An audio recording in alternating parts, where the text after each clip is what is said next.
দক্ষিণ মালদা লোকসভা নির্বাচনের যুক্তি সহকারে কিছু আলোচনা। এবারে প্রতিযোগী তিনজন ক্যান্ডিডেট। কংগ্রেস থেকে ঈশা খান চৌধুরী, টিএমসি থেকে শাহনওয়াজ আলী রেহান এবং বিজেপি থেকে শ্রী রূপা মিত্র চৌধুরী, তিনজন ক্যান্ডিডেট প্রতিযোগিতায় আছে। 2019-এ যে এখানে দক্ষিণ মালদায় লোকসভা নির্বাচনের ফলাফল ছিল, শ্রী রূপা মিত্র চৌধুরীর থেকে 8,222 ভোটে ব্যবধানে আবু হাসান খান চৌধুরী জয়ী হয়েছিলেন। বর্তমানে সিচুয়েশনে এই লোকসভা কেন্দ্র 7টি বিধানসভা নিয়ে আছে। তার মধ্যে 2টি বিধানসভা মুর্শিদাবাদ থেকে যুক্ত হয়েছেন। 7টির মধ্যে 6টিতেই টিএমসি ভালো ব্যবধানে জয়ী হয়েছেন বিধানসভাতে, আর একটিতে বিজেপি ইংলিশ বাজার বিজেপি জয়ী হয়ে আছেন। যে 6টিতে টিএমসি জয়ী হয়ে আছেন তাতে 50%-এর উপর ভোট পেয়ে জিতেছেন ভালো ব্যবধানে। ইংলিশ বাজার একমাত্র লোকসভা যেটা বিজেপি জিতেছেন, তিনি 50% ভোট পেয়ে জিতেছেন, তিনিও ভালো ব্যবধানে জিতেছিলেন। কথা হলো এখানে 7টির মধ্যে 6টি টিএমসি, 1টি বিজেপি। কংগ্রেস খাতা খুলতে পারেনি। এই মুহূর্তে এই অঙ্কে বোঝা যায় যে এখানে টিএমসির প্রভাব ভালো, বিজেপি কিছুটা কম, আর কংগ্রেস অনেকটাই কম। কিন্তু ম্যাজিক ফিগার বলছে যে কম সেই জিতবে। এর কিছু কারণ আছে। দীর্ঘদিন যাবৎ ধরে এই কেন্দ্রটি কংগ্রেসের আতুরঘর। বলতে গেলে মালদা শহর যত রকমের উন্নতি হয়েছে তা গনি খানের অবদানেই হয়েছে। গনি খান বলতে গেলে মালদা জেলার প্রাণকেন্দ্র। আমার মতে মনে হয় গনি খান এত উন্নতি করেছে যে সেখানে মালদা নাম না রেখে গনি খান শহর নাম রাখা উচিত। রেল লাইন থেকে শুরু করে হসপিটাল, রাস্তাঘাট এবং অনেক সার্ভিস চাকরি দেওয়া থেকে শুরু করে মানুষের জীবনের আপদ বিপদে দুঃখে যন্ত্রণায় সব পাশে থাকতেন। ওনাকে সবসময় পাওয়া যেত। বর্তমান তার বংশেরই ঈশা খান চৌধুরী বংশ পরম্পরাকে অটুট রাখতে এবং গনি খানের অপমান থেকে রক্ষা করতে মালদার মানুষ এই নিকটা রেখেছে যে গনি খানের পরিবার সেখানে দাঁড়ালেই সুইমিং ভোট হয় কংগ্রেসের পক্ষে। এত সুইমিং ভোট হয় যে রেজাল্টেই প্রতি বছরে বোঝা যায়। বিশেষ কথা হলো আগের বারে যে আবু নাসির খান চৌধুরীতে জয়ী হয়েছিলেন, তো তিনি ডালুবাবুতে জয়ী হয়েছিলেন, তিনি টিএমসি না বিজেপির থেকে বেশি ভোট পেয়েছিলেন। ডালুবাবু পেয়েছিলেন 34.79%, বিজেপি পেয়েছিলেন 34.09%, আর টিএমসি পেয়েছিলেন 27.47%। 2019-এ বামফ্রন্টের এখানে ক্যান্ডিডেট দিয়েছিলেন না, বামফ্রন্ট কোনো ক্যান্ডিডেট দেয়নি। বামফ্রন্টের কিছু ভোট কংগ্রেসে গেছিলেন আর কিছু ভোট নোটাতে পড়েছিলেন বলে সে বছরে নোটার 1% ভোট পড়েছিলেন মালদাতে।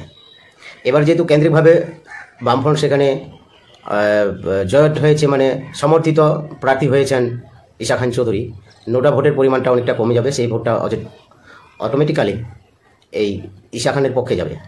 ঈশা খানের পক্ষে পার্সেন্টেজ ভোট বাড়বে।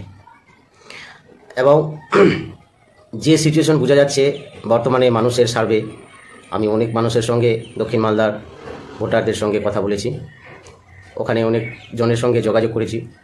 তিনারা বিধানসভা পঞ্চায়েত ভোটে অন্য কাউকে দিয়েছেন, কিন্তু এই ভোটটা গনি খান পরিবার বলে কংগ্রেসকে দিয়েছেন ঈশা খান চৌধুরীকে।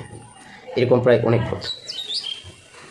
তো বিশেষ করে এই বুথে, মানে এই কেন্দ্রে দক্ষিণ মালদা একটু পাল্টাতে পারে। পার্সেন্টেজে কংগ্রেস বেশি থাকবে, সেকেন্ড পজিশনে টিএমসি আসবে, আর থার্ড পজিশনে বিজেপি যাবে। বিশেষ করে এই কথা বলার কারণ একটাই, এটা যেহেতু রাজ্যের ভোট নয়, এটা কেন্দ্রের ভোট।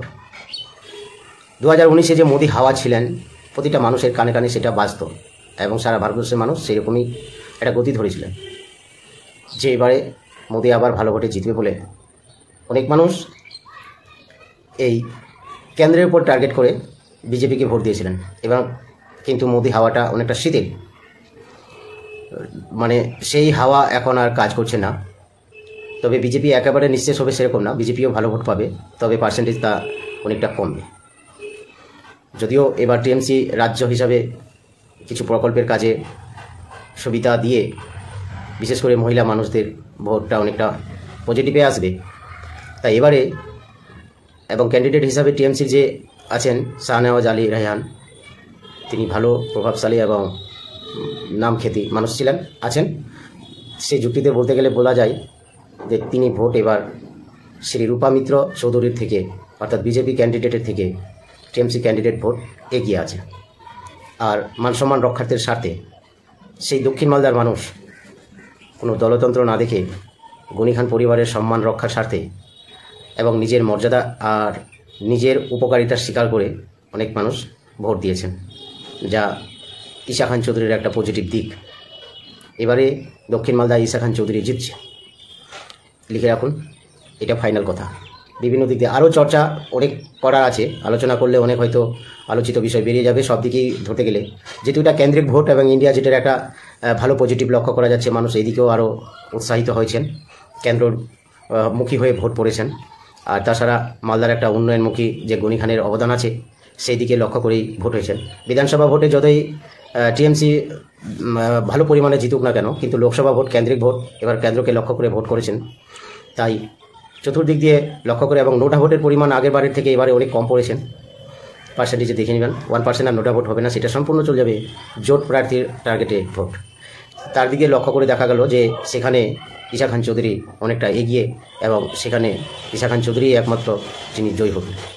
আর পরিবর্তন হবে শুধু, বিজেপি 2019-এ সেকেন্ড জায়গায় ছিলেন রানার হিসাবে, এবারে টিএমসি সেখানে সেকেন্ড পজিশনে আসবে, বিজেপি থার্ড যাবে। এটা হচ্ছে আমার যুক্তিযুক্ত এবং বাস্তব রেজাল্ট।